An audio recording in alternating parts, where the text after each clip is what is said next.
Bismillahirrahmanirrahim. Assalamualaikum warahmatullahi wabarakatuh.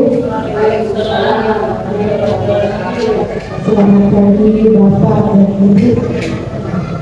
Salam sejahtera untuk kita semua. Yang terhormat Ibu Kepala Sekolah atau yang mewakili beliau, yang terhormat Bapak dan Ibu Guru sekalian.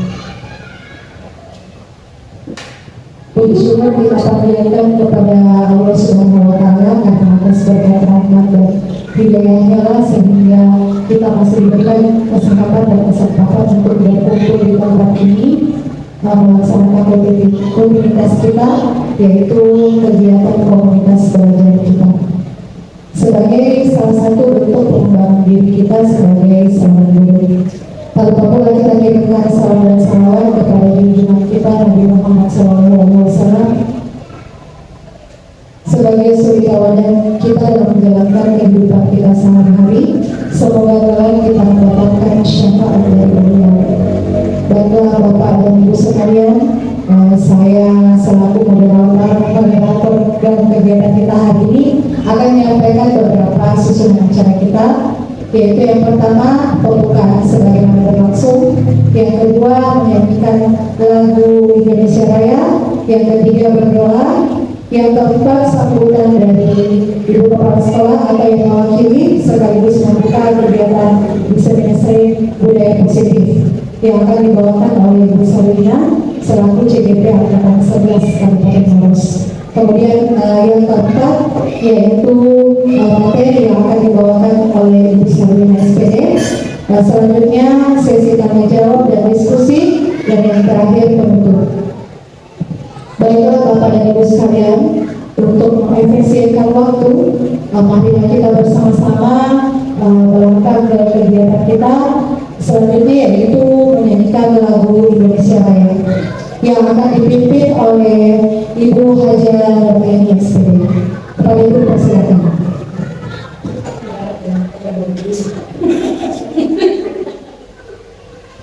Bapak Ibu dipersilakan untuk berdiri.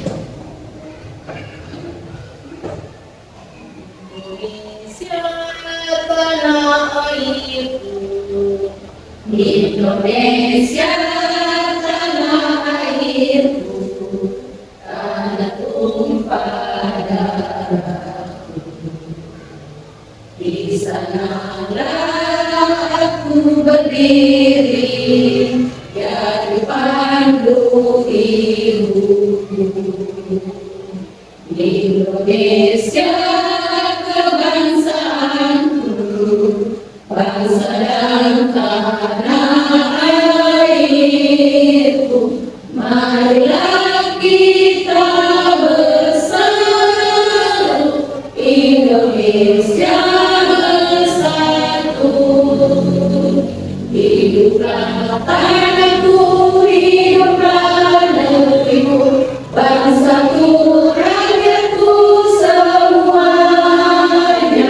Bangunlah jiwanya, bangunlah badannya untuk Indonesia Raya. Indonesia Raya, merdeka, merdeka, tanahku, negeriku yang ku cinta. Indonesia Raya, merdeka, merdeka, hiduplah Indonesia Raya. Indonesia Raya, merdeka, merdeka, tanahku, negeriku yang ku cinta. Indonesia Raya, merdeka, merdeka, hiduplah Indonesia Raya.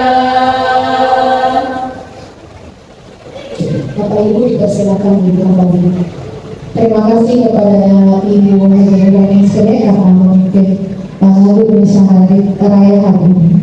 Nah, demi keberkahan dan kelancaran kegiatan kita hari ini, marilah kita bersama-sama berdoa menurut agama dan kepercayaan kita masing-masing. Berdoa dimulai.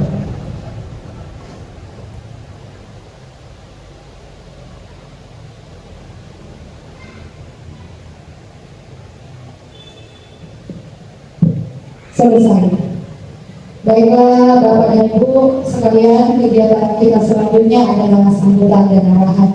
Marilah kita bersama-sama mendengarkan sambutan dan arahan dari Ibu Kepala Sekolah atau yang mewakili beliau kepada Ibu Irma Herawati SPD, dipersilakan.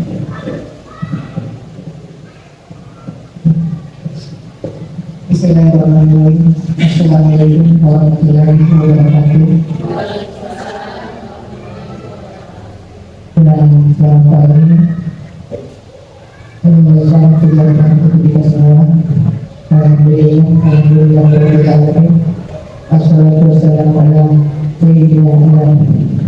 Alhamdulillah rabbil alamin. Puji syukur kita panjatkan kepada Tuhan Yang Maha Esa karena hari ini kita dipertemukan kembali di tempat kita ini sebagaimana kita beri setiap bulan kegiatan program kita dan kegiatan pada hari ini disatukan dengan kegiatan diseminasi guru CGP dengan materi budaya positif.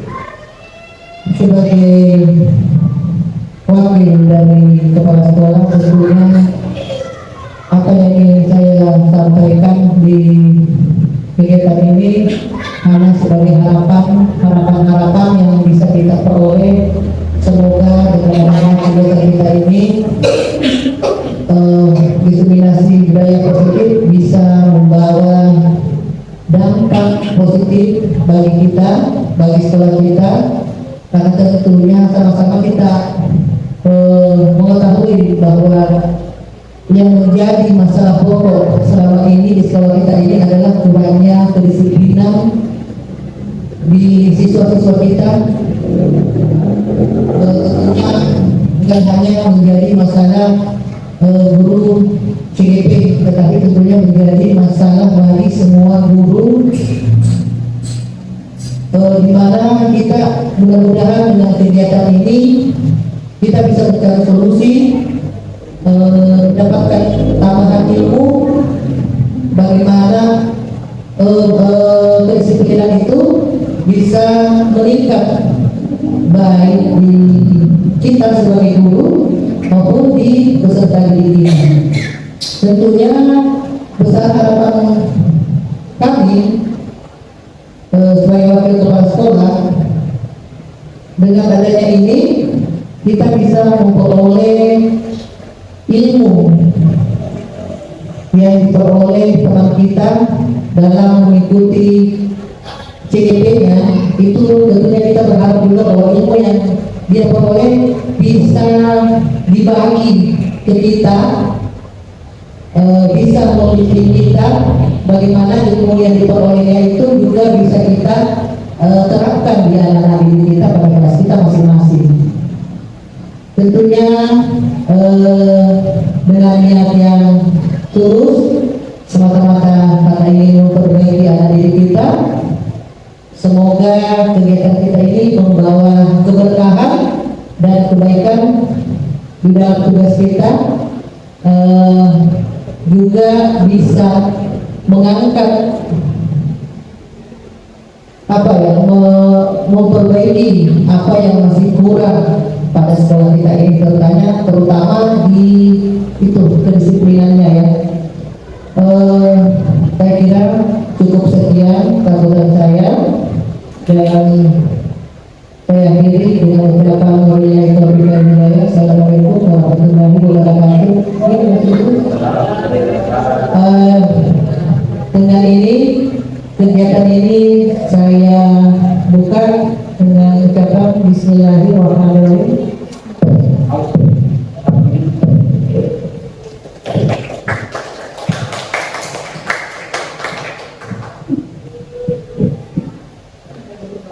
Baiklah Bapak Ibu sekalian, kita tadi sambutan oleh Ibu yang lain tersebut mewakili Ibu Kepala Sekolah. Nah, Bapak Ibu sekalian, sebagaimana yang tadi dikatakan oleh Ibu Irma Herawati bahwa budaya positif adalah hal yang sangat penting di sekolah, diterapkan di sekolah untuk dapat melahirkan generasi penerus bangsa yang unggul dan berakhlak sesuai dengan profil pelajar Pancasila. Untuk itu, sebagai seorang guru, budaya positif sangat penting untuk kita pahami dan kita terapkan. Baiklah, untuk lebih memahami tentang budaya positif ini, marilah kita bersama-sama mendengarkan materi dari Ibu Sarwina SPD selaku CDP Angkatan 11 Kabupaten Maros. Nah, untuk Ibu Sarwina SPD dipersilakan. Baik, terima kasih Bu. Bismillahirrahmanirrahim. Assalamualaikum warahmatullahi wabarakatuh. Bagaimana Bapak Ibu semangat? Saya lihat loyo-loyo semua. Hari Jumat ini Budi. Jadi kita bercepat saja.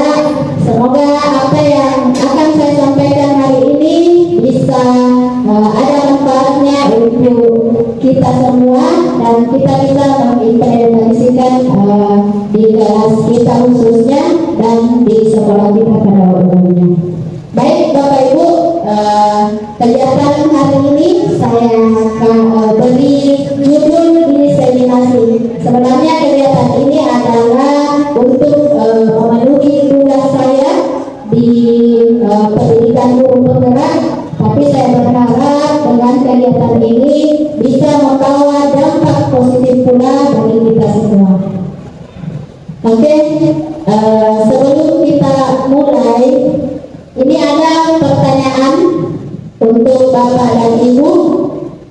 Apakah Bapak Ibu setuju bila yang pertama, pemberian dukungan dapat mendisiplinkan siswa?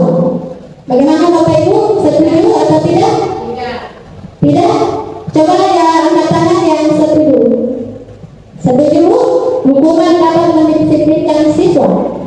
Yang tidak setuju berarti yang tidak angkat tangan ya. Oke. Yang kedua, pemberian hadiah meningkatkan prestasi siswa.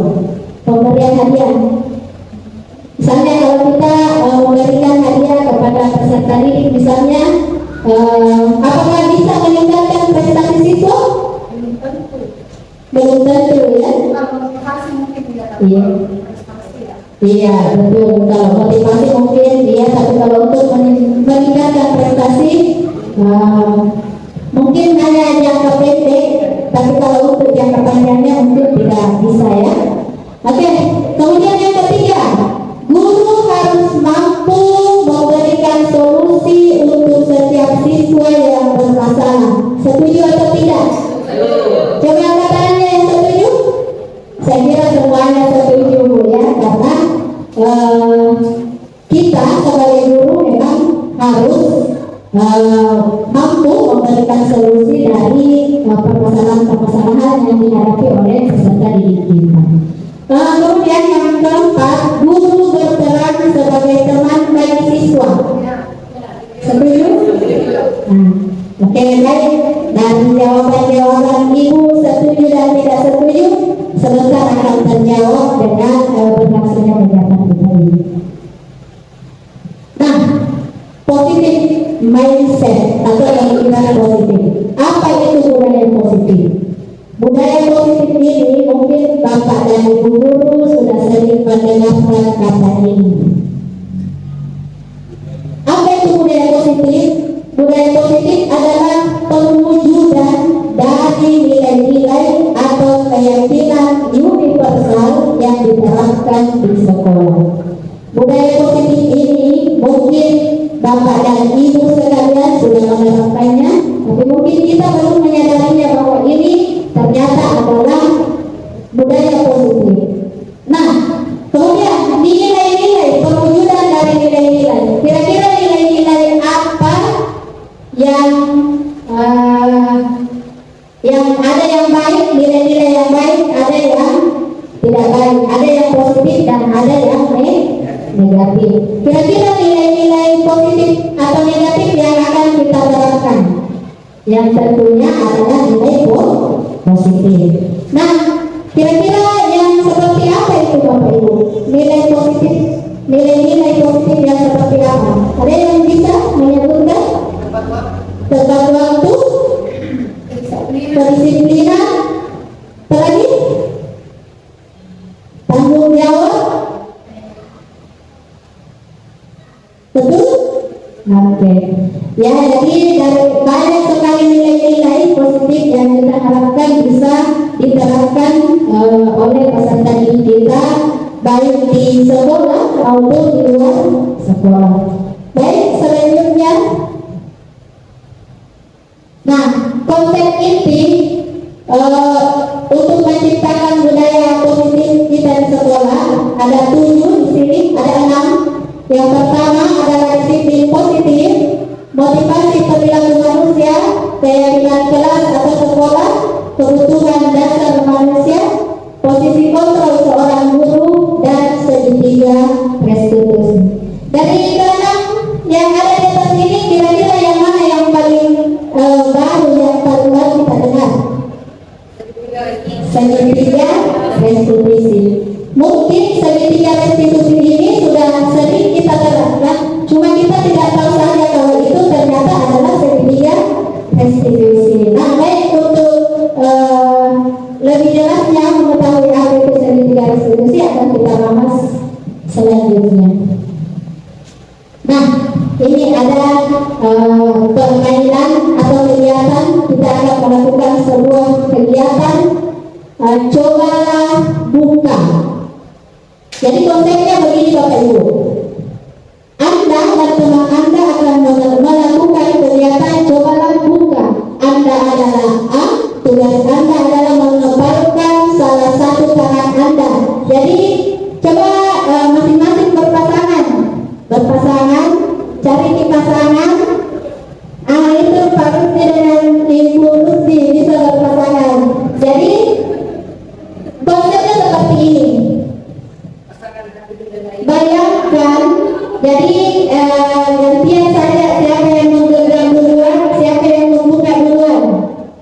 Jadi bayangkan Anda, Bapak Ibu, menggenggam sebuah benda yang sangat berharga, sangat berharga. Kemudian teman yang satunya, pasangan Ibu, akan berusaha untuk membuka genggaman tangan itu dengan sekuat tenaga. Terserah bagaimana caranya supaya yang menggenggam itu mau membuka, berusaha untuk membuka. Kira-kira apakah dia mau membuka atau tidak, tergantung dari usaha Bapak Ibu untuk membuka genggaman itu. Paham Bapak Ibu? Oke, silakan dicoba. Jadi terserah apa usaha apa untuk membuka itu genggamannya pasangan tak. Bisa dengan dirayu, bisa dengan digigit-gigit, bisa dengan diapa, terserah. Bisa. Yang jelas berusaha untuk membuka genggaman itu dengan sekuat-kuatnya. Bisa dilakukan, silakan Bapak Ibu. Ya, silakan dilakukan. Jadi bayangkan Bapak Ibu membuka genggaman sekuat-kuatnya, dan yang digenggam itu adalah barang yang sangat berharga. Bisa? Sudah?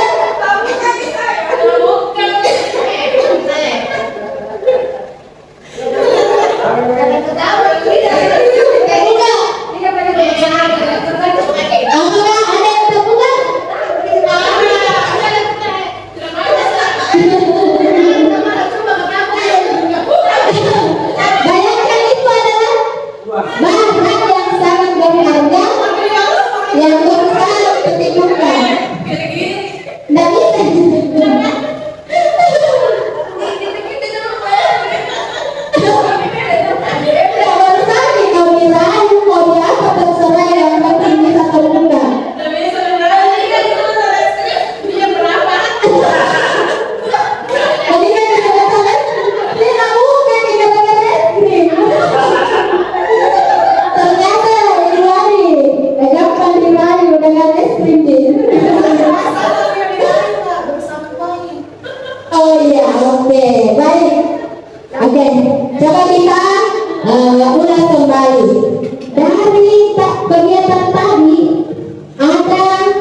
kira-kira kita membuka dengan sukarela atau karena paksaan? Karena apa? Karena terpaksa. Seandainya tidak dipaksa, tidak akan terbuka, karena yang dipegang itu adalah barang berharga. Jadi kita, tapi seandainya dia berusaha bagaimanapun, kalau saya, karena ini adalah barang berharga, saya akan berusaha sekuat tenaga untuk mempertahankan. Kenapa? Karena ini adalah barang berharga. Tangan saya akan saya buka kalau itu dari keinginan saya sendiri. Kenapa? Karena ini adalah barang berharga. Itulah yang dimaksud dengan motivasi atau keinginan dari dalam atau intrinsik. Jadi sebenarnya tidak bermacam-macam di orang, ada yang dengan sukarela membuka karena dibujuk, dirayu, tapi iwani tarikan. Misalnya kita pegang ringgit iwani, kemudian dibujuki, nabujuki, narayu dengan es krim, apakah ibu akan membukanya? Tapi karena tadi, apa itu kita pegang? Pasti kita pegang, dibujuk dengan es krim, lebih berharga es krim daripada plastik, makanya ibu wajib membuka pengajian baik. Jadi sebenarnya itu adalah motivasi intrinsik atau dari diri kita sendiri. Betul begitu ya Bapak Ibu? Nah, lanjut pergeseran pada paradigma teori kontrol. Mungkin Bapak Ibu sudah sering mendengar kata ini, teori kontrol. Nah, yang pertama, ilusi guru mengontrol murid. Ini yang sering kita lakukan. Kita menganggap bahwa kita sebagai orang dewasa itu bisa mengontrol anak-anak. Jangankan di sekolah, di rumah juga pasti seperti itu Bapak Ibu ya. Kita sebagai orang tua merasa bahwa kita bisa mengontrol anak kita. Begitu? Betul? Ya. Kemudian yang kedua, ilusi bahwa semua penguatan positif, efektif dan bermanfaat. Penguatan positif misalnya memberikan hadiah. Memberikan hadiah ketika misalnya murid kita berprestasi, diberikan hadiah. Apakah itu efektif? Efektif menurut Ibu? Oke, baik, selesai kita akan lihat apakah pemikiran yang selama ini kita genggam, yang selama ini kita ketahui, apakah itu betul atau tidak. Nah, kemudian ilusi bahwa kritik dan membuat orang merasa bersalah dapat menguatkan karakter. Dia tadi membuat murid tak merasa bersalah, atau yang murid orang lain merasa bersalah. Apakah dengan kata-kata? Apakah itu dapat menguatkan karakter? Iya, kita tidak sadar Ibu. Iya, betul. Yang ketiga, yang keempat, ilusi bahwa orang dewasa memiliki hak untuk memaksa. Jadi ini semua adalah teori kontrol yang lama yang kita pahami, yang sebenarnya tidak betul atau salah. Lanjut. Nah, bagaimana seseorang bisa berubah dari paradigma stimulus respon kepada pendekatan teori kontrol? Stimulus respon, sudah biasa dengar kata stimulus respon? Pernah? Stimulus berarti rangsangan dari dalam, rangsangan dari luar.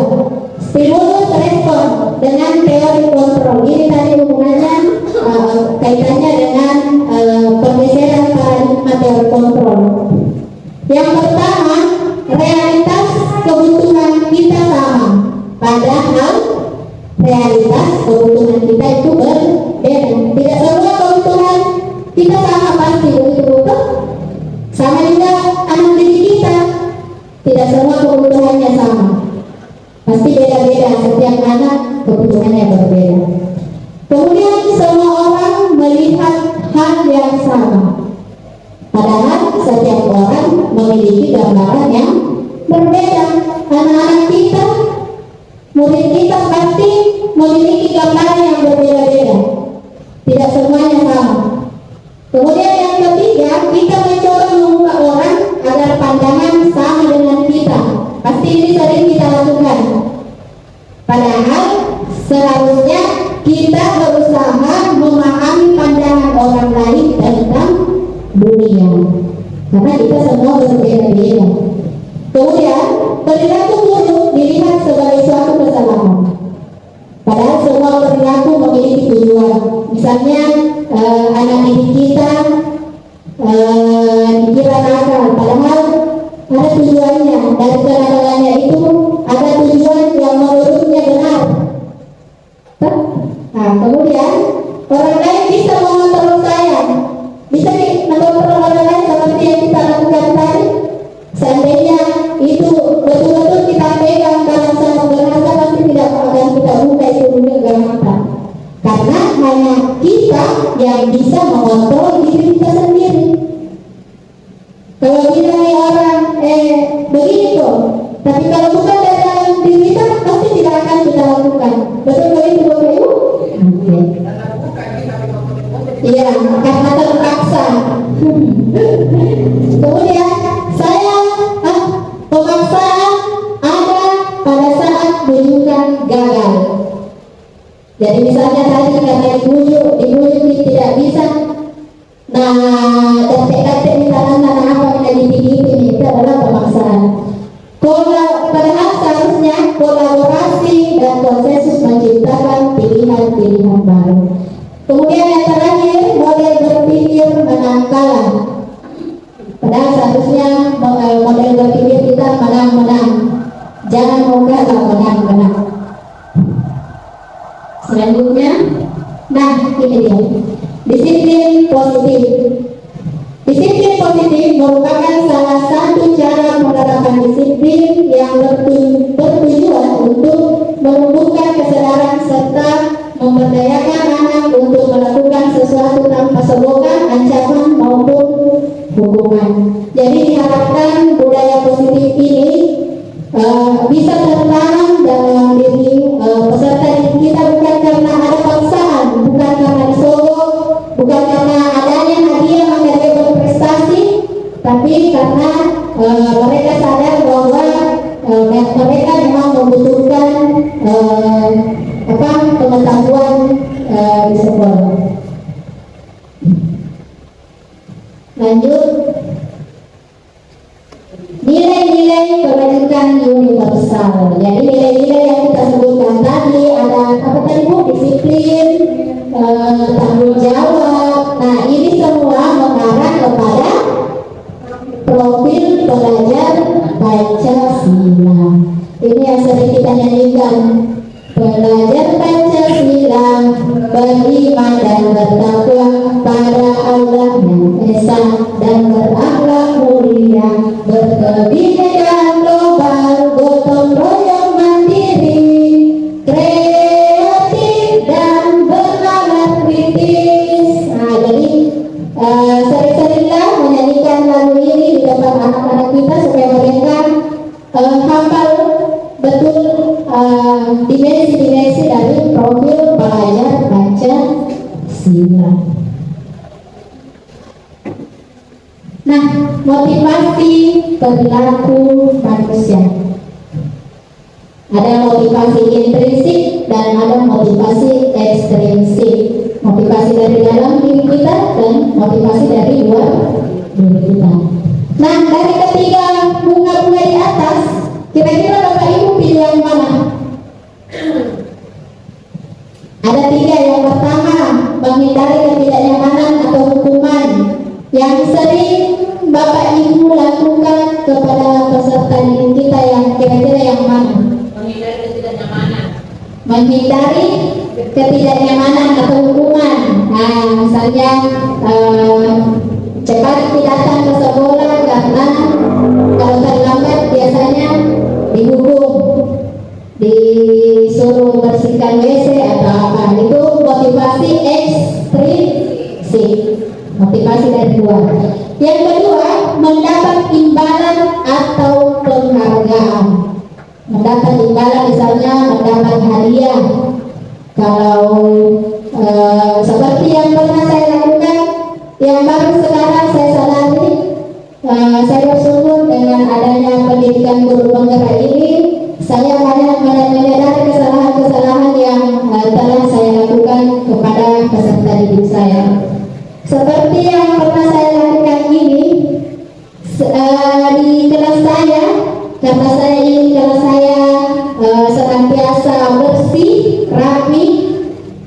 Jadi saya memberikan hadiah kepada kelompok, kan di kelas saya itu saya kelompokkan Bu.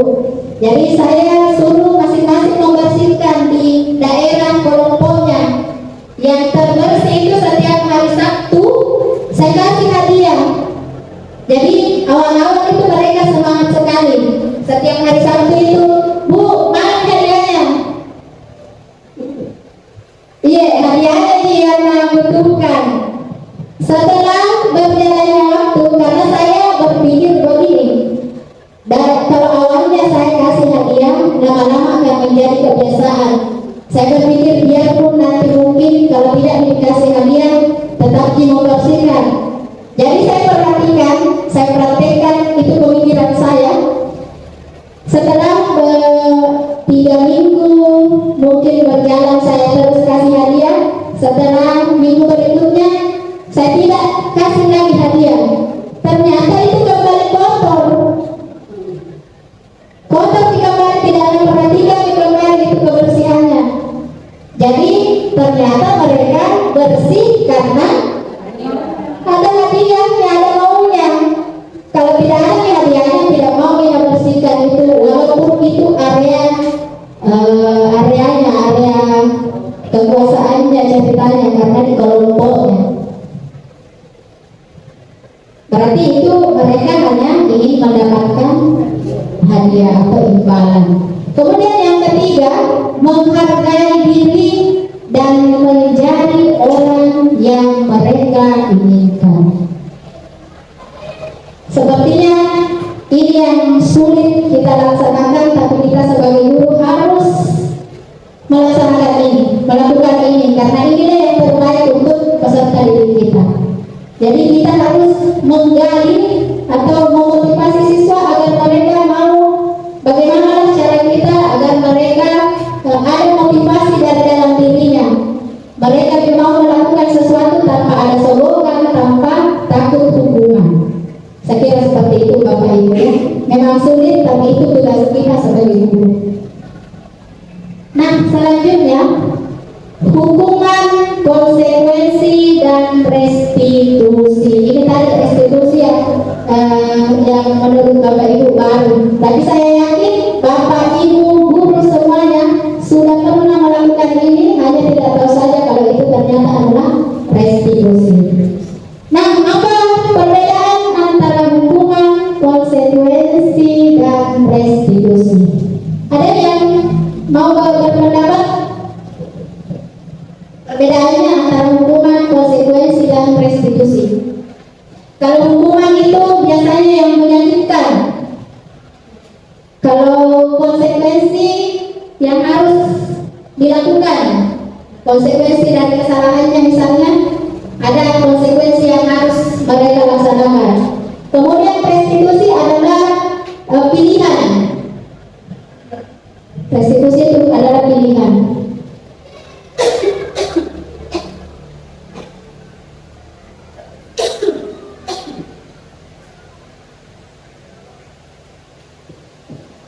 Ada tadi Bapak Ibu yang memilih hukuman, betul? Ibu ada tadi memilih hukumannya. Nah, coba kita lihat. Terlihat di tabel ini ada 2 pembagian, ada identitas gagal dan identitas sukses. Identitas gagal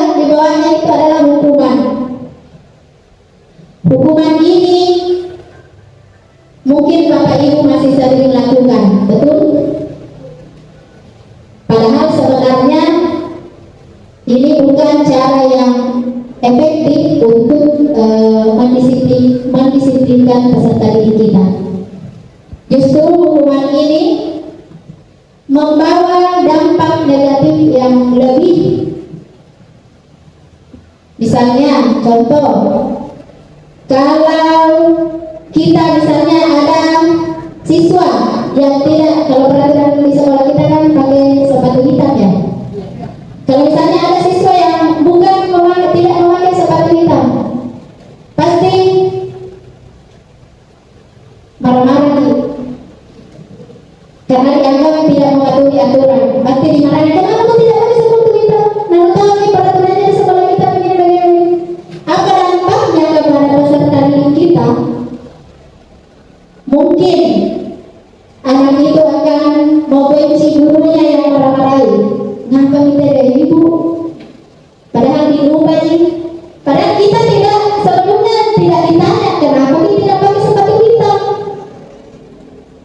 Tuh, kita tidak mencari akar permasalahannya dulu, langsung menghukum. Kemudian, jadi identitas dalam ini, saya berharap setelah ini Bapak Ibu tidak lagi menggunakan hukuman ini. Selanjutnya, identitas sukses, kedisiplinan, konsekuensi dan restitusi. Apa bedanya? Dari identitas dagang itu, hukuman tadi, murid atau anak belajar menyembunyikan kesalahan. Seperti tadi, kalau misalnya anak-anak apalah, kalau lupa misalnya pakai dasi, kalau hari Senin kita pisahkan antara anak yang lengkap pakaiannya dengan yang tidak lengkap. Mungkin ada anak yang lupa, yang tidak sengaja lupa membawa topi misalnya, memakai topi. Karena takut dihukum, maka anak ini tidak masuk atau tidak ikut upacara, tinggal di luar pagar, sembunyi. Nanti bisa bentar kalau selesai upacara baru masuk. Akan lebih parahnya lagi kalau masih tinggal di luar, masih anak sedikit, kan jangan kalau di luar pikiran kotor yang udah saya ambil nanya di kelas, kalau saya ambil tapi itu kan bukan dulu yang lagi. Iya betul. Jadi itu apalagi dampaknya lebih parah, Bu ya.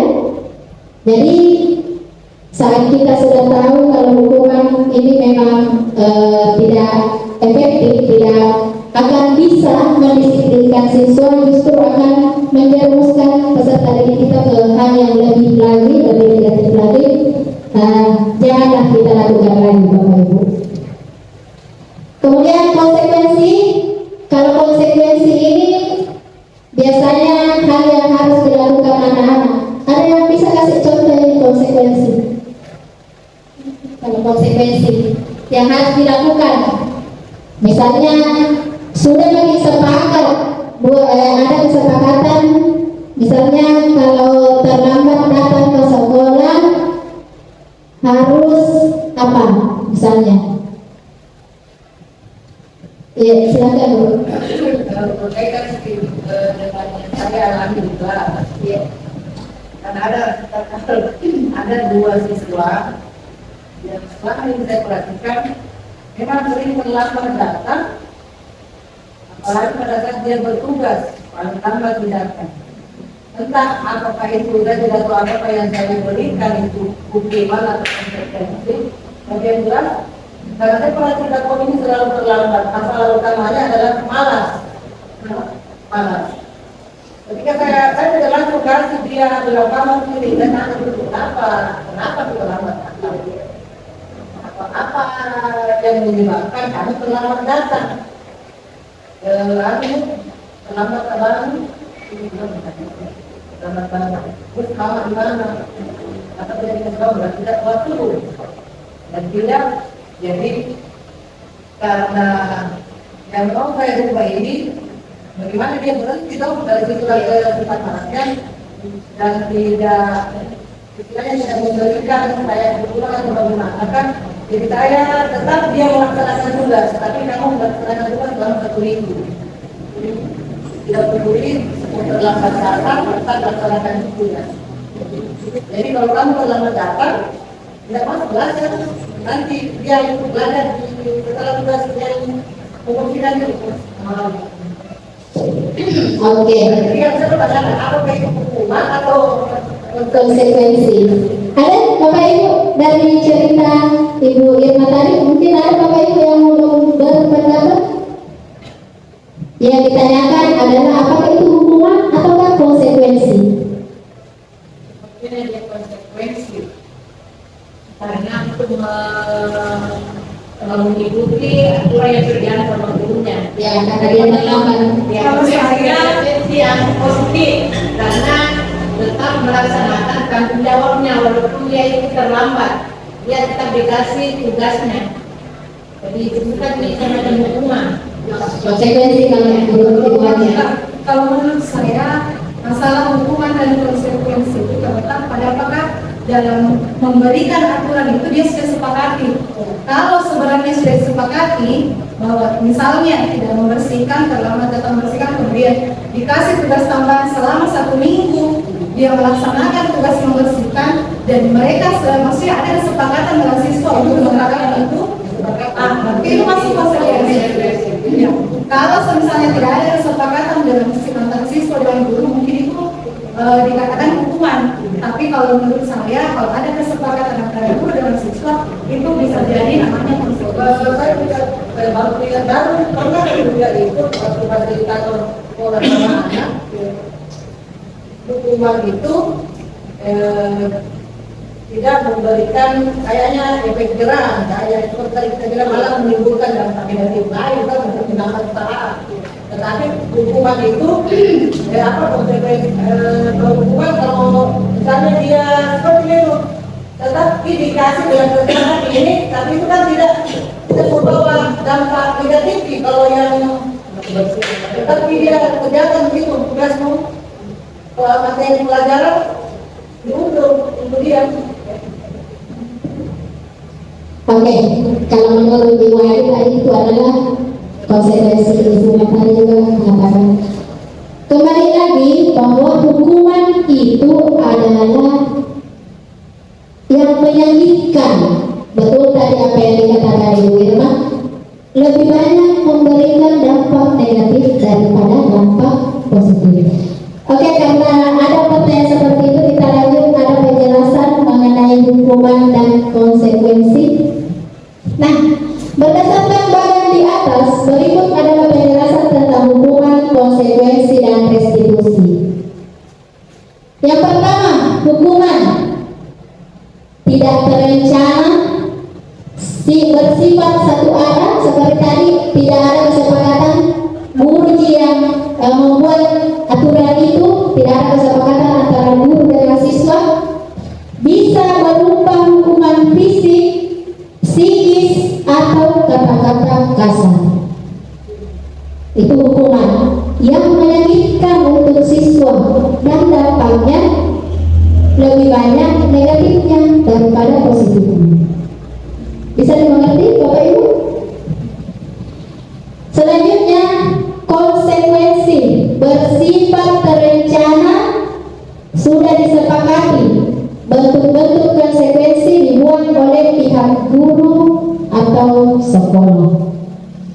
Kita yang membuat konsekuensinya, tapi disepakati oleh siswa.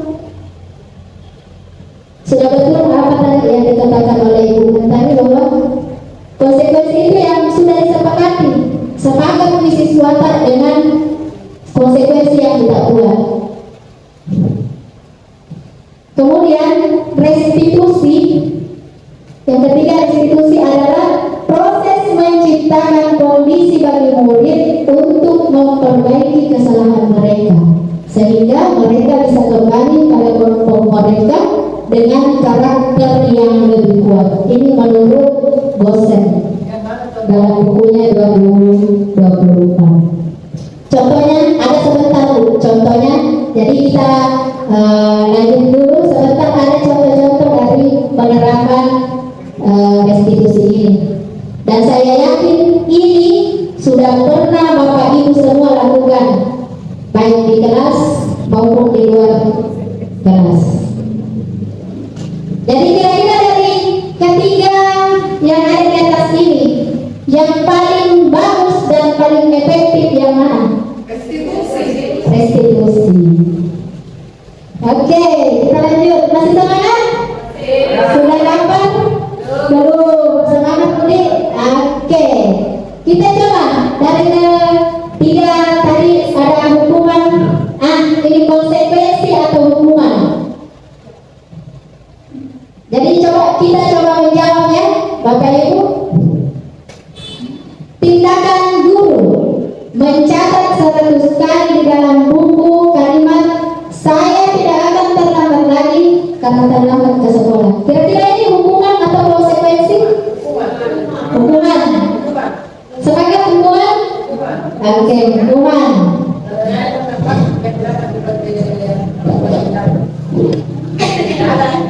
Memberikan dampak positif ke anak. Kalau ini bentuknya sebenarnya tidak ada dampaknya. Tidak bakal berubah ke anak.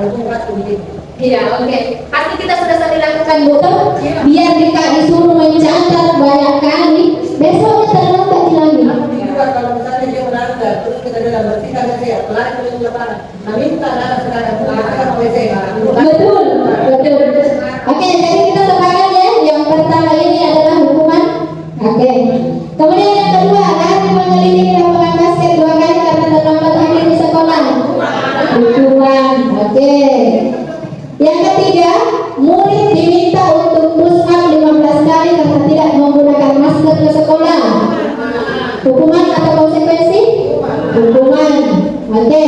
Kemudian yang keempat, menggantikan kertas tugas teman yang telah dicoret-coret. Konsekuensi. Yang kelima, membersihkan tumpahan air di meja tulis karena tersenggol pada saat belajar. Konsekuensi.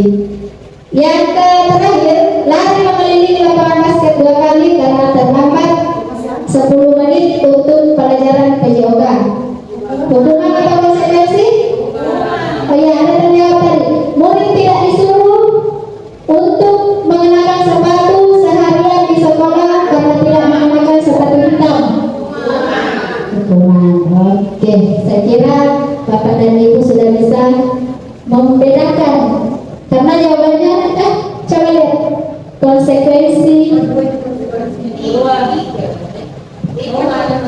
Yang terakhir, lari mengelilingi lapangan basket 2 kali karena terlambat 10 menit untuk pelajaran PJOK. Karena pelajaran PJOK, kalau di guru kelas mungkin ada hukuman, tapi karena ini adalah pelajaran PJOK, jadinya konsekuensi. Iya, olahraga sih. Kalau lari keliling lapangan itu sama saja pemanasan. Oke, saya kira Bapak Ibu semua sudah paham konsekuensi dan hukuman, perbedaannya. Kita lanjut. Dihukum oleh penghargaan. Jadi hati-hati memberikan penghargaan karena bisa jadi itu adalah hukuman. Apa dampaknya? Pengaruh jangka pendek dan jangka panjang.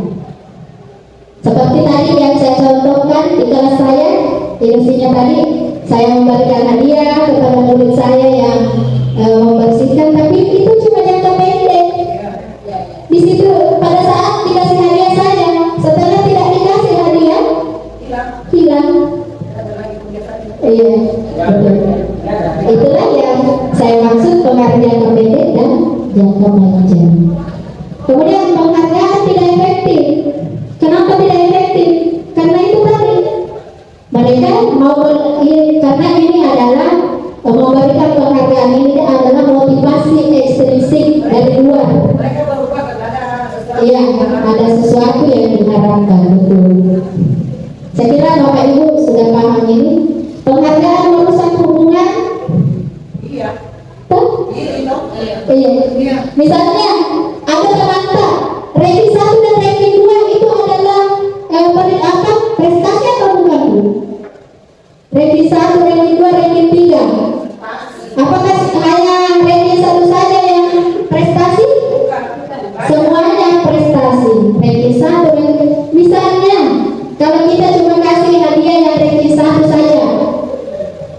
kasih yang ranking 2, ranking 3. Nanti itu yang ranking 1 kita dikasih hadiah. Tahu mana hadiah? Tidak ada. Itulah yang maksudnya nggak usah berkelahi. Baku bilang-bilangi. Itulah yang dimaksud ya harusnya. Kemudian penghargaan mengurangi ketepatan. Mau melakukan sesuatu karena ada mengharapkan penghargaan. Kemudian penghargaan mengurangi kualitas. Saya kira cukup ini. Penghargaan mematikan kredibilitas, penghargaan menghukum. Kira-kira yang mana nih penghargaan yang menghukum Bapak Ibu? Ada yang mau berpendapat? Penghargaan yang menghukum.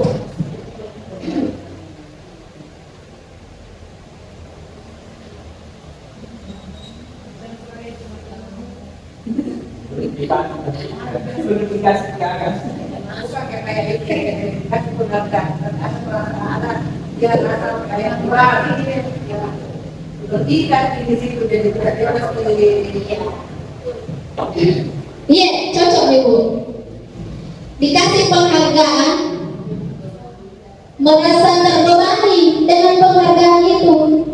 Contoh, Ibu Mentari misalnya juara 1 kemarin, pasti terbebani, ide susah mempertahankan ini. Bagaimana saya mempertanggungjawabkan ini juara? Nah, itulah ada penghargaan yang menghukum. Kemudian motivasi dari dalam diri, ini yang paling efektif, yang paling bagus kita laksanakan dari dalam diri, biar tidak ada anu kalau dari dalam diri kita kesadaran dari dalam diri. Kita lanjut ke keyakinan dan peraturan kelas. Saya yakin di kelas Bapak Ibu semua sudah terpampang entah itu peraturan kelas atau keyakinan kelas. Kesepakatan kelas, peraturan, kesepakatan, keyakinan.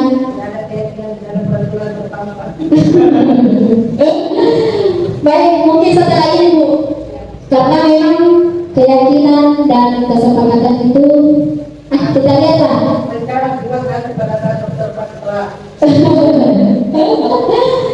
Oke, mengapa keyakinan kelas bukan peraturan kelas?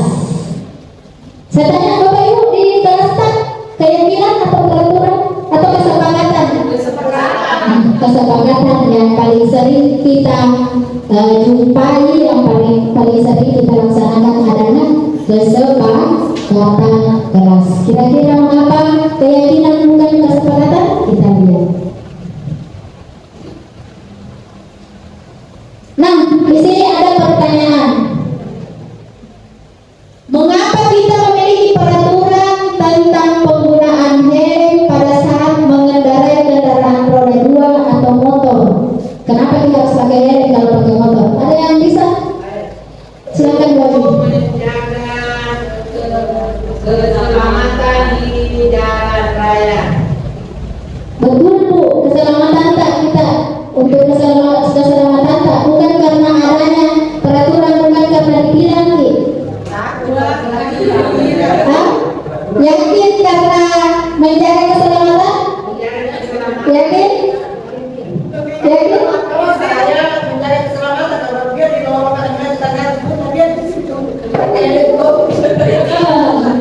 Berarti Ibu menjaga keselamatan. Salah satunya mungkin iya, ada beberapa orang yang betul-betul menggunakan helm karena untuk keselamatannya. Tapi misalnya kalau anak sekolah SMP, SMA, kira-kira kalau tidak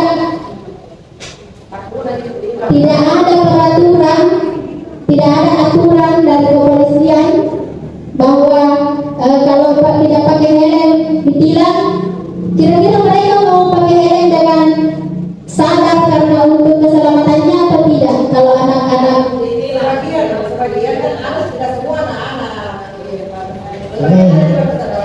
iya betul. Jadi sebagian sama seperti kita orang tua, ada yang sadar, ada yang setengah sadar, ada yang sama sekali tidak sadar.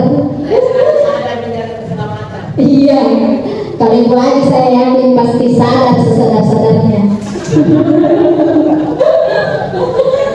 Oke, jadi yang sadar itu berarti dia adalah motivasi dari dalam dirinya.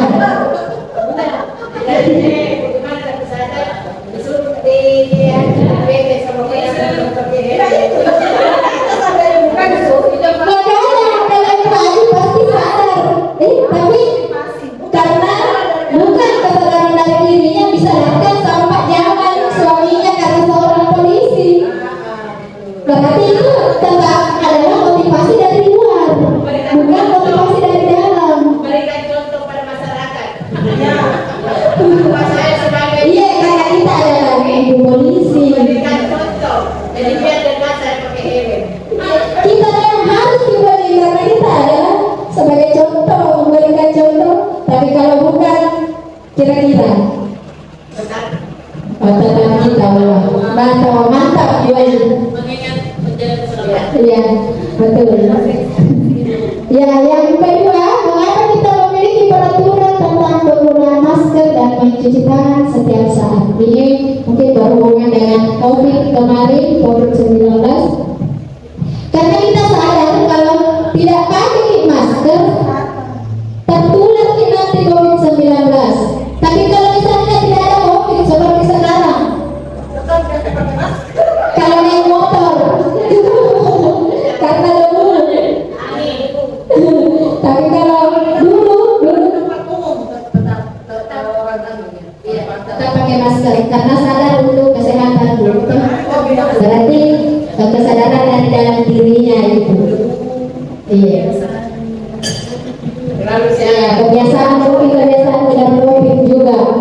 Karena saat COVID wajib pakai masker. Berarti itu bagus karena memberikan dampak positif dari kebiasaan menjadi motivasi dari dalam. Saya kira itu Bu ya.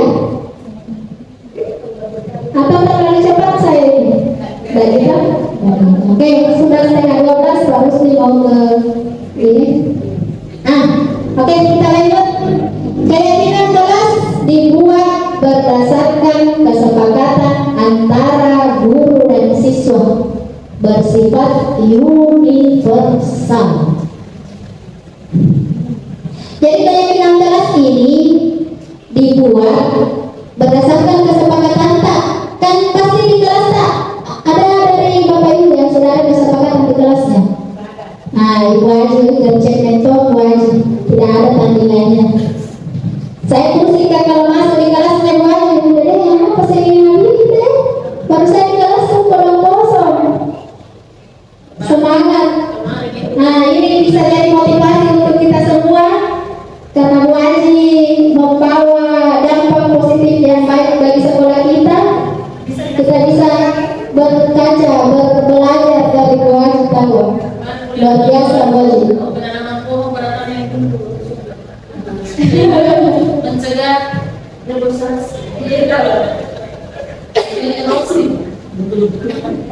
Nah ini apa perbedaannya kesepakatan kelas dengan keyakinan kelas? Pasti ada yang bertanya-tanya, kenapa kamu kan kesepakatan mau saya? Kesepakatan mau yang keyakinan, kenapa saya tanya kata-kata keyakinan? Ini keyakinan dibuat berdasarkan kesepakatan antara guru dan siswa, bersifat universal. Bisa bertanya lagi. Ya, silakan. Kalau misalnya kan keyakinan dibuat berdasarkan kesepakatan. Jadi kalau misalnya kita simpan di dalam kelas itu sebagai untuk pengingat kepada peserta didik kita, itu lebih tepatnya kita sebut dalam keyakinan kelas atau kesepakatan kelas. Jadi keyakinan kelas itu dibuat dari kesepakatan. Kan sudah semua mungkin membuat kesepakatan kelas. Misalnya jadi di kesepakatan kelas ada beberapa kesepakatan. Misalnya datang tidak boleh terlambat. Apa lagi? Contohnya Tugas tepat waktu, mengerjakan tugas tepat waktu. Apa lagi? menjaga kebersihan kelas. Menjaga kebersihan kelas. Kesepakatan kelas ini seperti tidak boleh datang terlambat, tidak boleh mengeluar kelas. Biasanya anak-anak menulisnya begitu. Kalau yang disebutkan tadi sama Ibu Mentari itu kata-katanya sudah positif, berarti itu termasuk keyakinan kelas. Oh, berarti kalau katanya positif, ya berarti itu keyakinan kelas. Iya. Kalau kesepakatan kelas, Kesepakatan kelas kan biasanya anak-anak begini nggak tulis. Aku tidak boleh makan di dalam kelas. Nah pasti kata-katanya begitu. Kalau dibuat menjadi keyakinan kelas, dibuat kata-katanya dibuat jadi kata-kata yang positif. Misalnya kalau tidak boleh makan di dalam kelas, kata positifnya apa? Jangan, itu negatif. Makan saat istirahat. Atau tidak boleh datang terlambat. Kata positifnya apa? Datang ke sekolah tepat waktu. Itu kayak kan pada saat membuat kesepakatan kelas itu ada mungkin anak-anak yang sama di pendapatnya. Nah itu disatukan. Kesepakatannya itu disatukan, kemudian dibuat menjadi keyakinan. oh berarti kalau dari penjelasannya Ibu Sari ini, berarti lebih tepatnya disebut keyakinan kelas daripada Iya, kalau kata-katanya sudah positif dan ada nilai-nilai yang kita harapkan dari keyakinan itu. Misalnya, contoh, datang tepat waktu, berarti nilai apa yang diharapkan ibu anak? Kedisiplinan. Itu keyakinan. Tapi kalau misalnya kan ada beberapa guru yang sudah memasang di kelasnya kesepakatan, ketika masih ada kata-kata negatifnya, berarti itu sudah pas disebut dengan kesepakatan. Tapi kalau misalnya mereka mau merubah menjadi keyakinan kelas, Berarti katanya di rumah menjadi kata-kata yang lebih positif. jadi maksudnya begitu. Ya misalnya kalau misalnya kesepakatan kelas pas juga keyakinan kelas itu bisa. Artinya di dalam kelas itu mau dia memasang kesepakatan kelas ataupun keyakinan kelas sama aja maksudnya. Sebenarnya begini, kalau Anda minta kesepakatan kelas, tak sebaiknya bikin keyakinan kelas saja. Jadi boleh dibahas dalam kesepakatan, boleh juga, boleh dua-duanya. Iya, iya, iya, iya. Jadi, iya, sebentar ada contoh keyakinan yang sudah dibuat. Jadi naik perbedaannya. Iya, itu kan itu anak kalau bikin di kesepakatan seenaknya mengeluarkan kata-kata. Nah, itulah kita memperbaiki kata negatifnya menjadi kata yang positif dengan memperhatikan nilai-nilai apa yang kita harapkan dari keyakinan kelas itu. Itu kan semua itu kan pada saat membuat kesepakatan kelas masing-masing siswa kan memberikan pendapatnya. Iya, betul. Pendapat. Iya. Nah, suruh membacakan satu persatu pendapat itu. Mereka diminta pendapat bagaimana itu tidak boleh kita terapkan. Iya. Maka ada yang tidak disetujui itu tidak digunakan. Begitu, begitu seperti itu kesepakatan kelas. Jadi kesepakatan itu antara kita dan siswa, bukan kita sendiri yang menentukan. Kalau guru sendiri kan peraturan. Peraturan, bukan kesepakatan. Jadi meminta semua pendapat dari siswa, semua mengeluarkan pendapat. Kalaupun nanti ada pendapatnya sama, jadi itu disatukan. Misalnya tentang tidak boleh makan di dalam kelas, mungkin kata-katanya beda tapi maksudnya sama. Nah itu disatukan, kemudian dibuat menjadi keyakinan kelas. Jadi boleh dipandang dua-duanya. Kalau boleh kata-kata yang ini kata operasional kalau Iya, betul personal. Berarti bisa dipajang dulu. Iya bisa. Dari kesepakatan jadi keyakinan Kelas dan kesepakatan menjadi keyakinan kelas. Ya. Seperti tidak boleh membawa, ada kemarin waktu lomba karya ada teman dua begini, tidak boleh membawa senjata tajam. Kira-kira kalau dibuat keyakinan kelas apa kata-katanya bagus? Tidak boleh membawa senjata tajam. Lama pikiran aku mikir kata-kata positifnya deh. Kemudian ada kemarin teman berpendapat begini, senjata tajam, berbahaya untuk kita.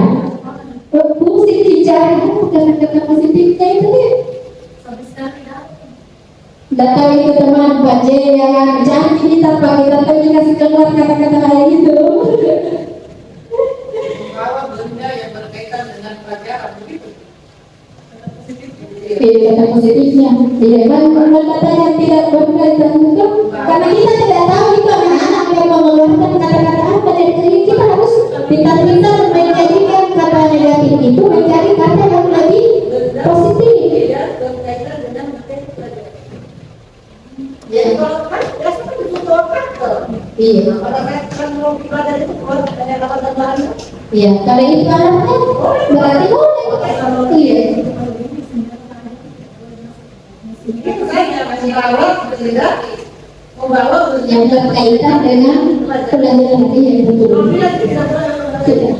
ada senjata tajam. Pada saat ada materi IPA yang Menggunting, kena senjata tajam gunting. Iya betul. Iya iya. Iya. Oke, saya kira itu. Saya kira sudah. Iya. Ini kan di kelas awal. Iya betul. Ini saya mau minta pendapat bagaimana membuat kesepakatan atau keyakinan kelas di kelas awal, karena dari kesepakatan muda makanya ini kan di kelas awal karena anak-anak itu bilang tidak boleh ini bagaimana cara yang bagus untuk anak-anak menyampaikan kesepakatan kelasnya, karena mungkin itu kesepakatan kelas saya ada di situ. Jadi tidak berarti bukan keyakinan kalau begitu, karena masih ada tidak terlalu tidak boleh berarti saya tidak usah berkesakit kepada situ. Tidak usah dibuat saja menjadi keyakinan. Jadi kata-katanya diubah menjadi kata yang positif. Mungkin maksud pertanyaannya Ibu Ali tadi. Jadi ini sudah masuk sesi tanya jawab Bu. Jadi biar nih supaya lebih bagus nanti dilupai pertanyaan tak. Iya. Iya, kalau kelas awal iya betul. kalau kamu juga seperti itu, gimana kata tidak. Cuma kan kalau kesepakatan itu tidak apa-apa menggunakan kata tidak. Yang saya dulu adalah membuat keyakinan kelas dari kesepakatan ini dan mengubah kata tidak itu. Menjadi kata yang positif. Iya, karena ciri utama dari kesepakatan itu adalah keyakinan, adalah kata-kata yang positif. Kata-kata yang positif dan ada nilai yang kita harapkan dari keyakinan tersebut. Sudah bagaimana Bu Aji? Oke. Baik kita. Kalau ini peraturan, ada tadi peraturan biasanya dibuat oleh guru bersifat satu arah. Jadi itu tadi tidak ada kesepakatan antara kita sendiri yang bikin peraturan itu. Masih bisa kan memakai aturan di dalam kelas? Sebaiknya bagaimana menurut Ibu? Kalau saya masih bisa sebenarnya peraturan, tetapi peraturan itu turun dari peraturan sekolah. Kan untuk setiap peraturan pasti ada aturan. Seperti misalnya mengajar Betul. Itu dari kata-kata di sekolah turun dari peraturan. Iya, saya kira begitu Bu. Jadi Turunan dari undang-undang.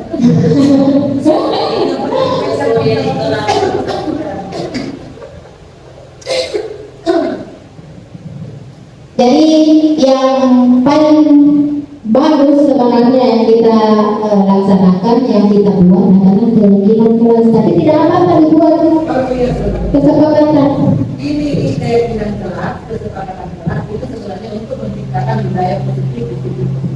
Kalau peraturan kelas itu aturan-aturan yang mungkin tidak sesuai sebuah lembaga itu tidak. Ya, mutlak. Jadi itu peraturan sekolah itu dibuat kita guru yang buat sekolah yang buat. Iya, itu aturan. Iya, peraturan. Jadi kita di guru yang buat yang harus pakai sepatu hitam, tidak boleh sepatu warna lain. Memakai pakaian ya peraturan. Mau berpakaian peraturan ya itu adalah dibuat oleh sekolah. Nah kalau ini kesepakatan dan keyakinan itu ya kita terapkan di kelas, boleh juga di sekolah.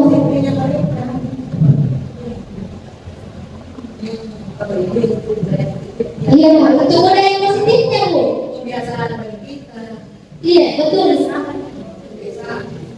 Iya, jadi budaya positif ini muncul dari kesepakatan dan keyakinan kelas ini kita buat untuk apa?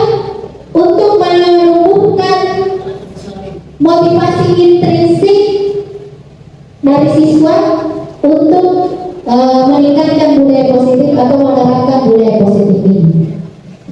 Saya kira begitu Bu, pahamnya? Oke, kita lanjut. Nah ini prosedur pembentukan keyakinan sekolah atau kelas. Mempersilakan warga sekolah atau siswa untuk mencurahkan ide tentang peraturan yang akan disepakati. Jadi semua siswa diberi kesempatan untuk memberikan pendapatnya. Tadi pertanyaannya Bu Haji sudah terjawab ya Bu Haji? Iya, oke. Kemudian yang kedua, mencatat semua masukan. Kemudian yang ketiga, ganti kalimat negatif menjadi positif. Yang keempat, tinjau kembali curahan pendapat yang terkumpul dan susun menjadi keyakinan kelas. Jadi ada mungkin peraturan atau kesepakatan yang dibuat anak-anak yang dirasa tidak sesuai, itu tidak bisa dimasukkan. Jadi tidak semua pendapat siswa harus dimasukkan ke dalam kesepakatan, tapi tetap ditinjau kembali. Kemudian tinjau ulang keyakinan kelas yang sudah tersusun. Jadi keyakinan kelas itu tidak usah banyak sekali sampai 10 sampai berapa, cukup 3 sampai 7 keyakinan. Kan keyakinan itu ada nilai-nilai yang kita harapkan di situ. Misalnya kita mengacu kepada profil pelajar Pancasila saja, ada 6 dimensi, jadi mungkin cukup dari 6 dimensi itu saja kita ambil keyakinan kelas. Kemudian yang terakhir, keyakinan kelas ditempel di dinding kelas.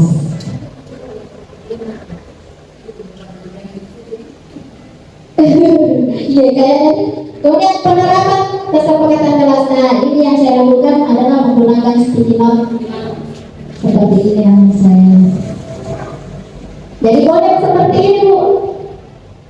Kalau misalnya tidak mau kan kalau begini semangat pasti anak-anak kalau dikasih kertas sama lain warna-warni seperti ini. Jadi kita membuat kesepakatan kelas. Di sini nanti dipilih. Iya, dari kesepakatan dari sini kayak misalnya ada banyak sekali kesepakatan yang membuat anak-anak. Nah dari kesepakatan ini mungkin ada yang sama di maksudnya, itu kita satukan, kemudian dibuatlah menjadi keyakinan kelas.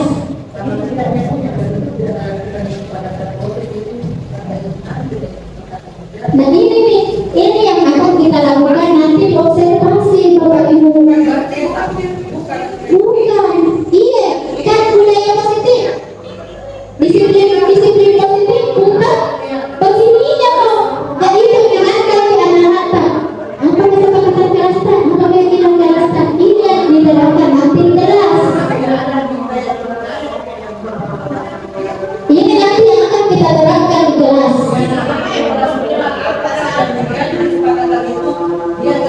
Iya, pada saat pembelajaran itu akan diterapkan di dalam kelas. Iya, misalnya datang tepat waktu, tidak ada yang terlambat, tepat waktu semua datang. Mendengar dia. Iya, betul. Pada saat anak saya tentang pertama, saya melakukanlah seperti ini. Pertama di saya sudah bisa bilang berdoa. Iya. Membuatkan kesepakatan seperti ini. Boleh, karena misalnya kalau ada memang kesepakatan, dan diingatkan saja pada siswa. Karena kan ada memang. Iya, diingatkan.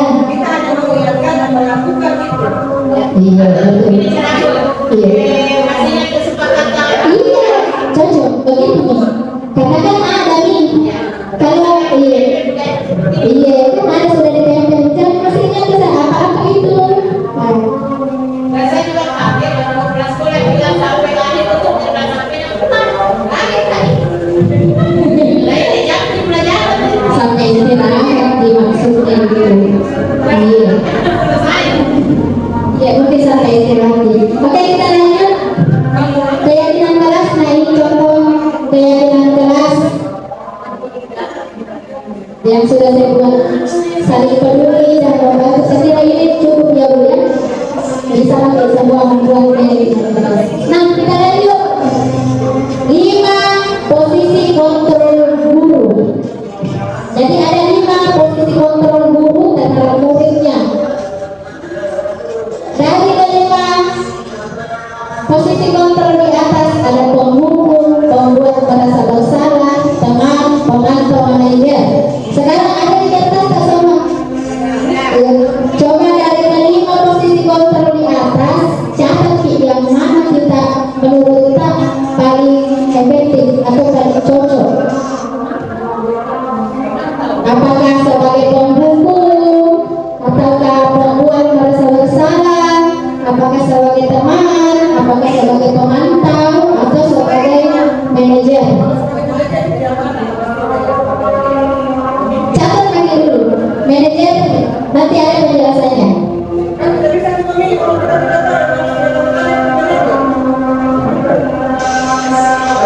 Manajer ini penerapannya bisa di 3 institusi. Mencari akar masalah, kemudian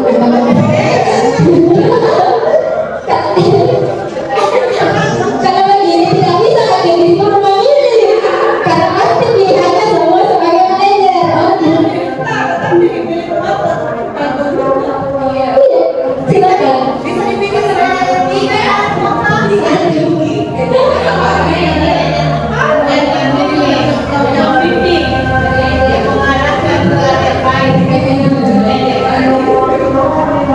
Ya kita tahu lah kata manajer itu kira-kira bayangannya seperti apa.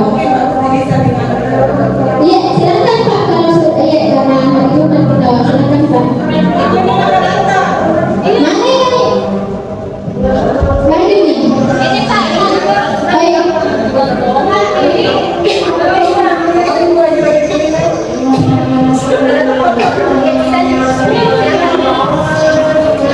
Media saya perkenalkan pada murid.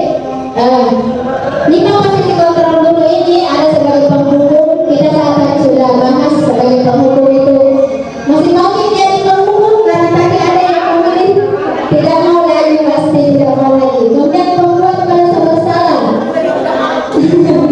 Teman mungkin masih mungkin, pemantau pasti manajer.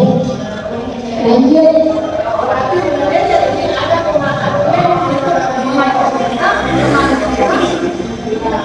Iya. Nah ini ada contoh video.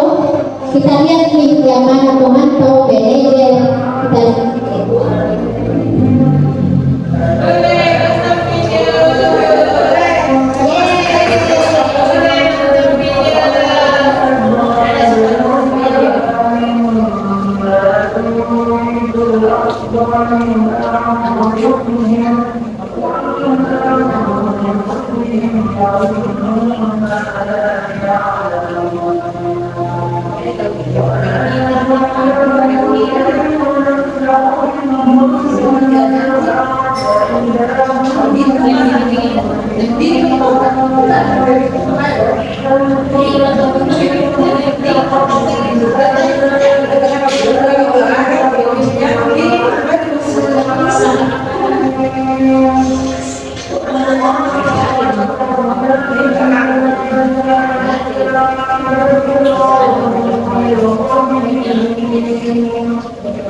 Kita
Kamu deh, pasti terlambat.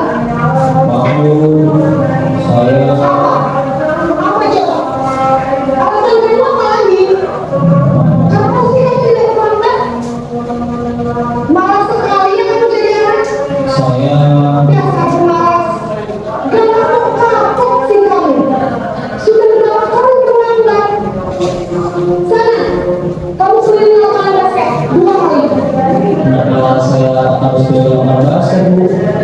Kenapa? Kamu malah ibu. Berani-beraninya jawab sudah terlambat. Dijawab pula. Sekarang keliling lapangan basket 5 kali sekalian. Bilang apa?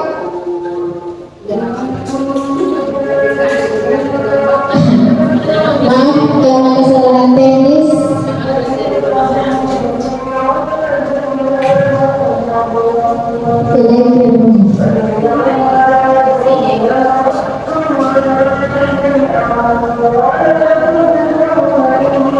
Kira-kira seperti itu kalau posisi penghubung yang ini yang menggunakan kata-kata kasar, kemudian menunjuk-nunjuk, itu akan menyakiti.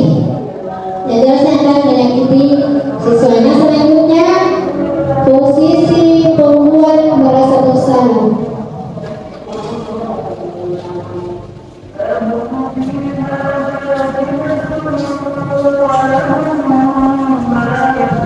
Ini sebagai apa ini? Pembuat merasa bersalah. Iya, jadi Bapak Ibu bisa perhatikan kata-kata yang digunakan.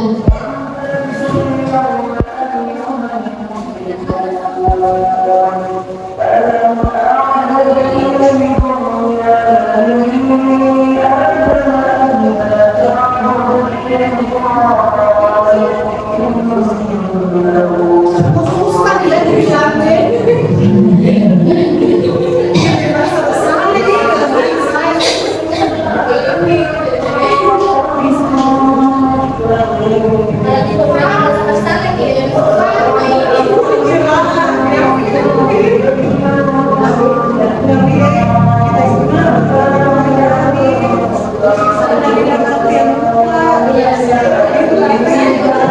Berarti pembuat merasa bersalah itu.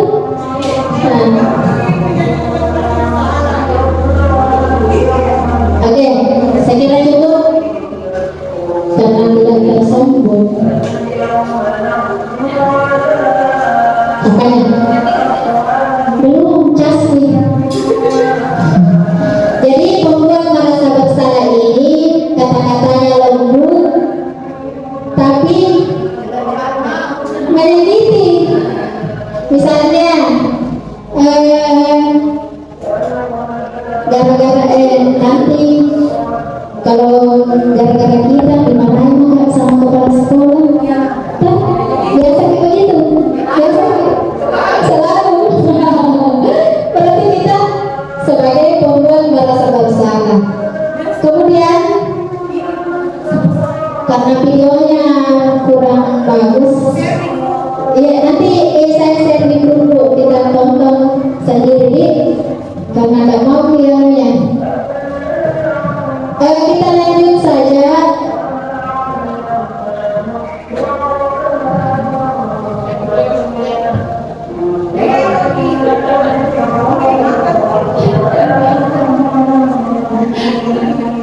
Oke, nah ini saya udah sembari kalau penghukum itu seperti tadi, pasti tidak mau melakukan ini. Sebagai penghukum yang tidak Budi, yang mengenali bodoh ini sebagai penghukum. Nah ini dampaknya anak menjadi pendendam, tidak menyukai guru atau maupun tertentu. Ini yang saya contohkan tadi. Kalau kita marah-marahin anak, dendam sama kita, tidak suka, tidak suka saya ibu suka marah-marah, tidak ditahu kenapa marah-marah sih?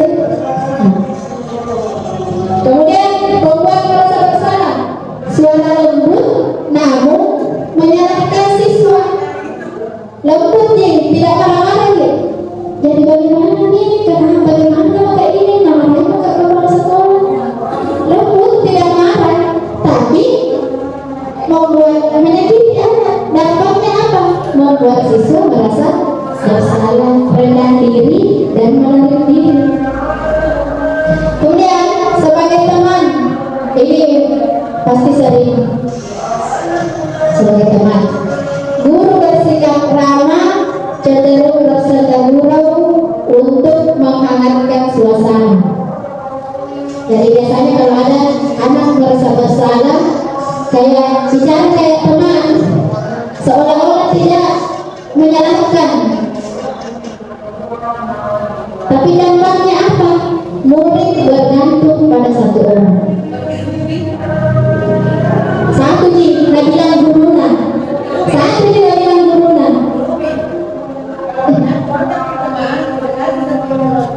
Iya. Iya, betul. Itu nih salah satunya posisi kontrol kita sebagai teman. Sebenarnya bagus, tapi ada dampaknya. Jadi dampaknya murid bergantung pada satu orang, membuat siswa tidak mandiri. Kenapa tidak mandiri? Karena Anda mengandalkan, kita mengandalkan. Saya kira itu dulu. Selanjutnya pemantau. Nah ini tadi sebagai teman pasti Bapak Ibu sering melakukan. Coba lihat kalau sebagai pemantau, nada bicara dan ekspresi datar, identitas berhasil. Pemantau tetap memantau saat siswa diberi sanksi. Tidak marah, tapi kalau saat diberi sanksi tetap dia perhatikan, tetap dilihat-lihat. Tapi sebagai pemantau ini, iya betul. Dampaknya apa? Menghitung hadiah atau hukuman yang diberi tanpa melihat nilai kebaikan.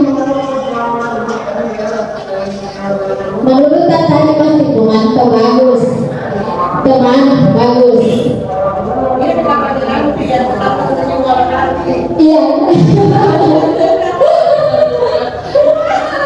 Tadi ada anak tetap dipantau, tapi tidak memberikan bahannya.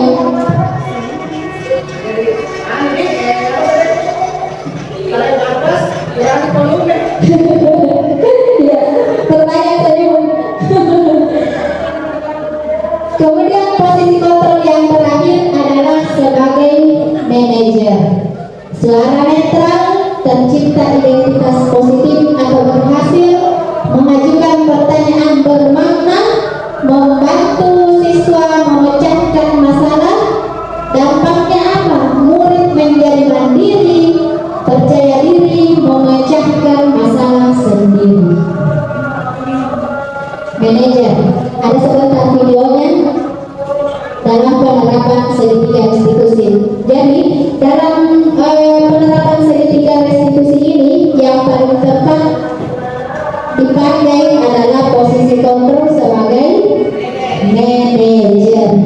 Masih mau jadi teman? Bapak Ibu, masih mau jadi pemantau? Saya kira mungkin masih akan kita lakukan, tapi ketika kita sudah mengetahui posisi kita, kita akan lebih lebih bisa mengontrol diri kita, menempatkan diri kita. Kita mau di posisi kontrol yang seperti apa? Pahamnya Bapak Ibu? Jadi dari kelima posisi kontrol ini yang paling tepat kita laksanakan adalah sebagai manajer. Jadi manajer lagi semua, namanya juga manajer, bagus namanya. Insyaallah. Dibagi dari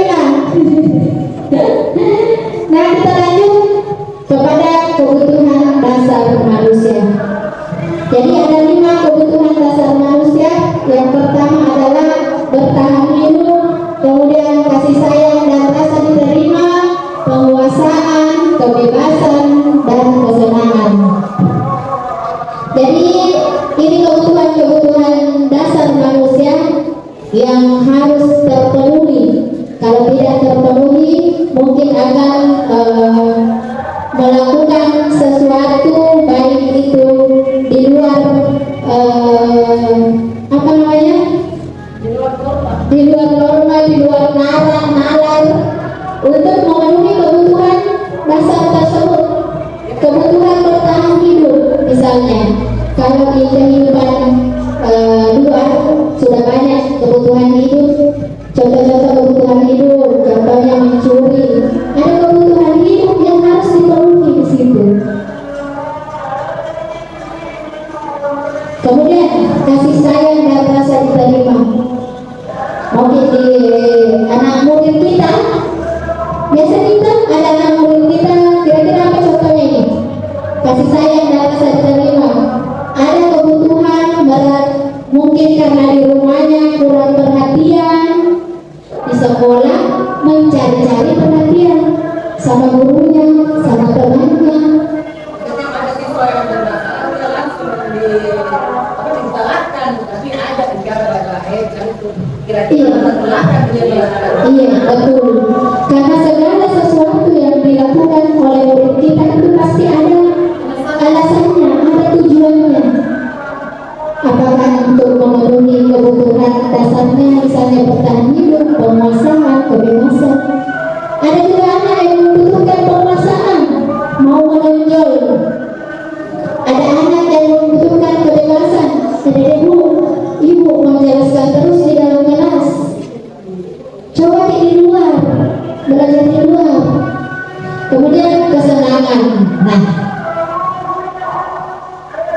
Nah, coba dari ilusi yang ada di atas, coba ibu, bapak, ibu guru memilih apakah itu masuk cinta dan kasih sayang, penguasaan, kesenangan, kebebasan. Dinda, seorang anak kelas 3 SD, begitu tiba di rumah sepulang dari sekolah, menangis dan mengadu pada ibunya bahwa dia benci pada gurunya.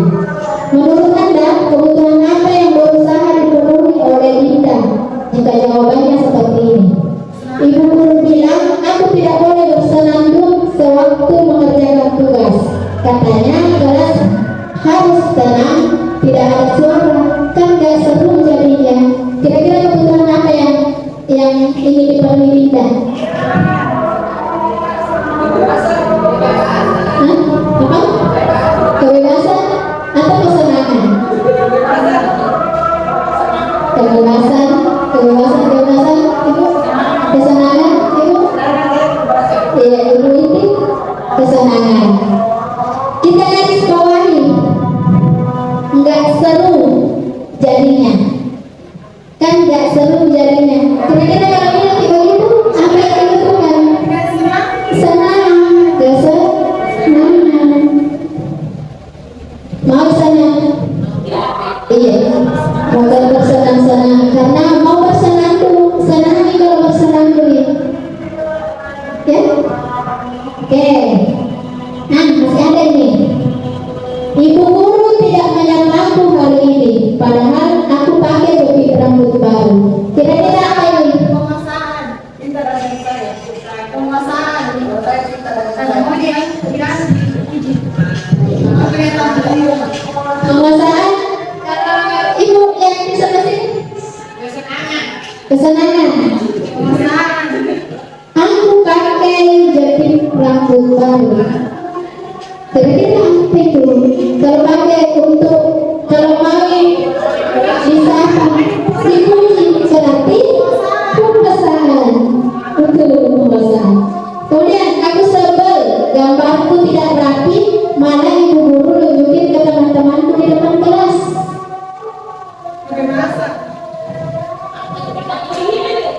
kebebasan, Penguasaan, kebebasan, kesenangan, cinta dan kasih sayang.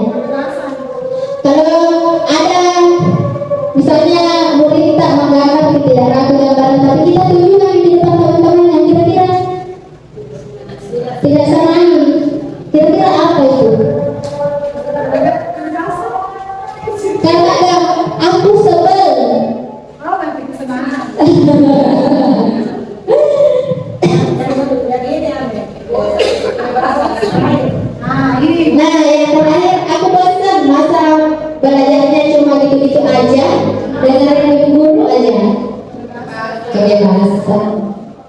Ya. Jadi sebenarnya kalau saya lihat tadi Bapak Ibu guru menjawab pertanyaan ini, sebenarnya sudah paham, sudah tahu, cuma karena tidak memperhatikan lebih detail aja pertanyaannya. Literasi. Tingkatkan literasi Bapak Ibu. Nah, ini dia segitiga restitusi. Bapak Ibu yang menurut Bapak Ibu tadi ini paling asing, paling baru, yang baru kita dengar. Padahal Bapak Ibu sudah melakukan ini, tapi Ibu tidak tahu saja apa namanya. Segitiga restitusi. Kenapa dikatakan segitiga restitusi? Karena di sini ada 3 poin yang dilaksanakan dalam penerapan segitiga restitusi ini. Yang pertama adalah menstabilkan identitas dengan menanyakan seperti setiap orang pasti pernah melakukan kesalahan. Kamu bukan satu-satunya yang pernah melakukan ini. Biasa dilakukan itu kalau ada siswa yang ini misalnya yang bersalah. Pernah bukan? Nah, kalau ditanya-tanya nih, iya pasti semua orang punya kesalahan. Bukan cuma kita, semua orang punya. Itu adalah menstabilkan identitas. Tapi kita tidak tahu saja namanya. Kemudian yang kedua, validasi kebutuhan atau validasi tindakan yang salah. Dengan menanyakan atau mengungkapkan seperti ini, kamu tentu punya alasan mengapa melakukan itu. Tahu kalau ada murid tak bersalah, pasti kenapa memang kita pasti ada alasannya. Nah, adakah cara yang lebih efektif untuk mendapatkan apa yang kamu butuhkan? Ditanya itu anak-anak. Kira-kira apa yang kita butuhkan? Ada cara yang lebih efektif? Kemudian yang terakhir adalah menanyakan keyakinan. Itu tadi keyakinan. Misalnya, masih ingat keyakinan kelas tadi yang sudah kita sepakati di kelas? Apa itu? Nah, kira-kira kesepakatan yang mana itu atau keyakinan yang mana yang kita lakukan? Itu adalah menanyakan keyakinan. Ada kebutuhan dasar manusia, ada posisi kontrol, dan yang terakhir segitiga restitusi. Semoga apa yang disampaikan oleh Ibu Sarwina hari ini dapat kita terapkan pada anak didik kita.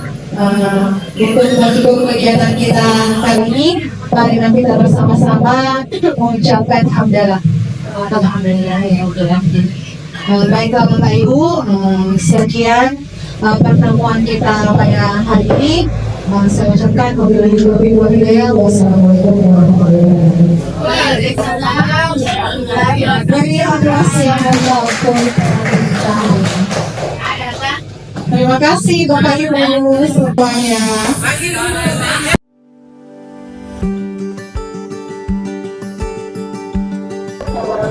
Saya merasa sangat senang dengan adanya diseminasi budaya positif yang dilakukan oleh Ibu Sarwina SPD CGP Angkatan 11 Kabupaten Maros. Dengan adanya diseminasi tersebut, saya menjadi paham bahwa budaya positif sangat penting kita terapkan di sekolah dan nanti akan saya terapkan kepada peserta didik saya.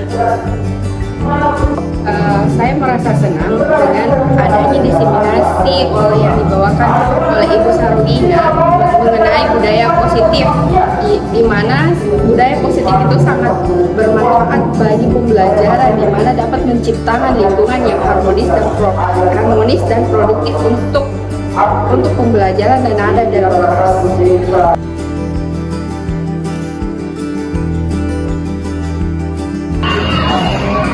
Selamat siang Pak Pur. Sedang istirahat? Sudah belanja? Oke. Kita tahu kenapa Ibu panggil kita sini? Kira-kira kenapa? Terlambat kita itu? Terlambat kita tidak? Terlambat. Jadi Ibu panggil kita sendiri bukan Ibu mau meraih atau Ibu mau hukum kita tidak. Tapi Ibu cuma mau mencarikan solusi supaya tidak terlambat lagi ke terlambat ke sekolah itu perbuatan yang benar atau salah? Salah kan? Nah, jadi semua orang itu pernah berbuat salah. Itu juga sering berbuat salah.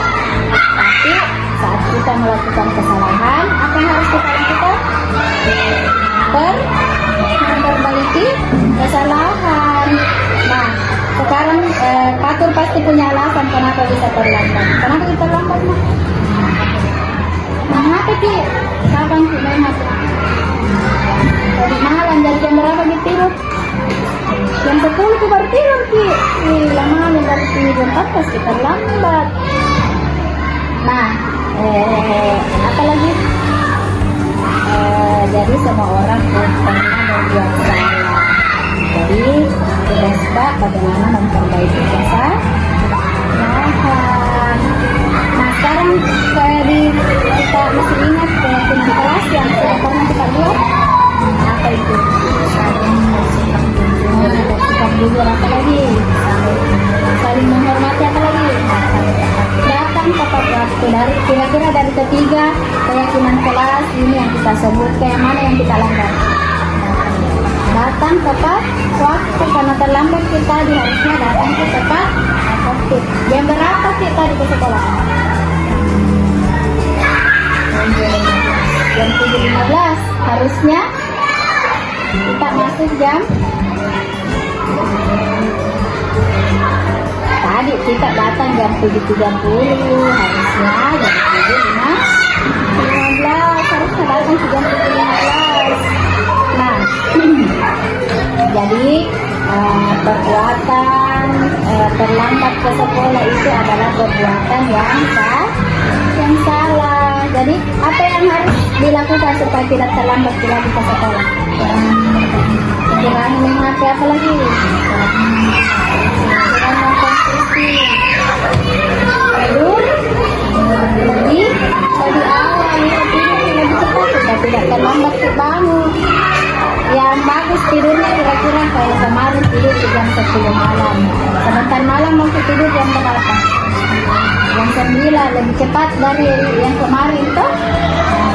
Jadi supaya tidak terlambat lagi ke sekolah, harusnya tidak lebih cepat, kurangi main HP, karena supaya Patur bisa cepat datang ke sekolah. Supaya Patur menjadi anak kalau datang ke tepat waktu, tidak melanggar lagi. Jadi anak yang patuh terhadap aturan di sekolah, jadi anak yang pintar, jadi anak yang baik. Oke, jadi mulai kapan tidak terlambat lagi? Hari ini, besok kan datang ke hari ini terlambat. Nanti besok yang sering terlambat. Janji kita terlambat lagi besok. Janji? Oke. Jadi besok tidak terlambat lagi ke sekolah kan?